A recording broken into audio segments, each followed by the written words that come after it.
नमस्कार, मी श्रद्धा टपाल. टिडवा न्यूज मध्ये आपलं हार्दिक स्वागत. चला पाहूयात आजच्या काही ठळक घडामोडी. 20,000ची लाच घेताना ग्रामसेवक रंगेहात पकडला. मुरबाड तालुक्यातील नांदगाव खुटल ग्रामपंचायतचे ग्रामसेवक यासिन शेख याला मुरबाड पंचायत समिती कार्यालयामध्ये आज दुपारी लाचलुचपत प्रतिबंध पथक ठाणे यांनी सापळा लावून रंगेहात अटक केली आहे.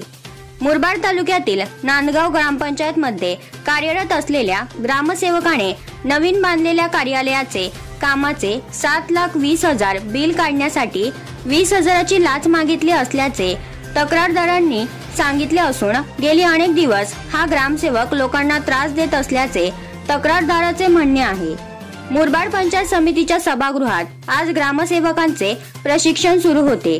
त्या दरम्यान दुपारी जेवणाच्या सुट्टीमध्ये सदर पथकाने ट्रॅप लावून या ग्रामसेवकास पकडले असून जबाब पंचनाम्यासाठी मुरबाड पोलीस स्टेशन मध्ये नेण्यात आले. दरम्यान या लाचखोरी प्रकरणामुळे मुरबाड पंचायत समिती पुन्हा एकदा चर्चेत आली असून अशा भ्रष्टाचारी ग्रामसेवकावर झालेली कारवाई योग्य असल्याच्या प्रतिक्रिया मुरबाडकरांकडून येत आहेत. प्रतिनिधी राजेश भांगे, मुरबाड. तर या होत्या आजच्या काही ठळक घडामोडी. उद्या पुन्हा भेटू याच ठिकाणी. धन्यवाद.